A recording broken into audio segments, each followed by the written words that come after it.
की toy industry में कितनी बड़ी ताकत छिपी हुई है।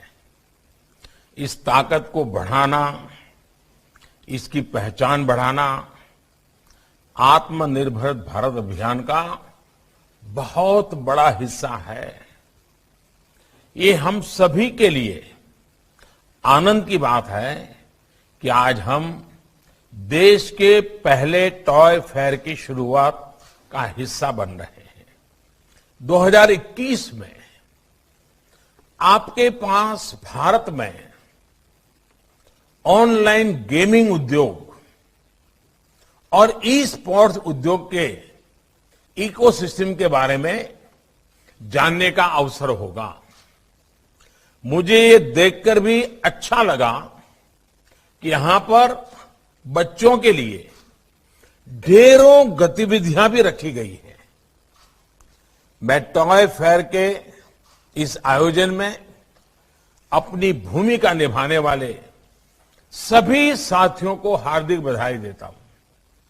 साथियों, खिलौनों के साथ भारत का रचनात्मक रिश्ता,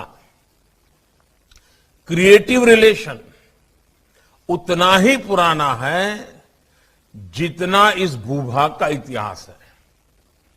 सिंधु घाटी सभ्यता, मोहनजोदारो और हड़प्पा के दौर के खिलौनों पर पूरी दुनिया ने रिसर्च की है। प्राचीन काल में दुनिया के यात्री जब भारत आते थे, वो भारत में खेलों को सीखते भी थे और अपने साथ खेल लेकर भी जाते थे। आज जो शतरंज दुनिया में इतना लोकप्रिय है, वो पहले चतुरंग या चादुरंगा के रूप में भारत में खेला जाता था। आधुनिक लूडो तब पच्चीसी के रूप में खेला जाता था। हमारे धर्म ग्रंथों में भी आप देखिए, बाल राम के लिए अलग अलग कितने ही खिलौनों का वर्णन मिलता है। गोकुल में गोपाल कृष्ण घर के बाहर अपने मित्रों के साथ कंदूक यानी बॉल से खेलने जाते थे। हमारे प्राचीन मंदिरों में भी खेलों के, खिलौनों के शिल्प को उकेरा गया है। खास करके तमिलनाडु में, चेन्नई में अगर आप वहां मंदिरों को में देखेंगे तो ऐसे कितने उदाहरण देखने को मिलेंगे कि मंदिरों में भी अलग अलग खेल, अलग अलग खिलौने, वो सारी चीजें वहां आज भी दीवारों पर दिखती हैं।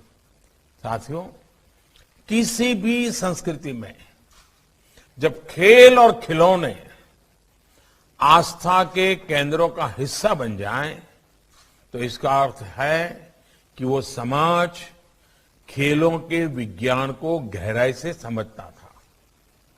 हमारे यहां खिलौने ऐसे बनाए जाते थे जो बच्चों के चहुमुखी विकास में योगदान दें, उनमें एनालिटिकल माइंड विकसित करें। आज भी भारतीय खिलौने आधुनिक फैंसी खिलौनों की तुलना में कहीं सरल और सस्ते होते हैं, सामाजिक भौगोलिक परिवेश से जुड़े भी होते हैं। साथियों,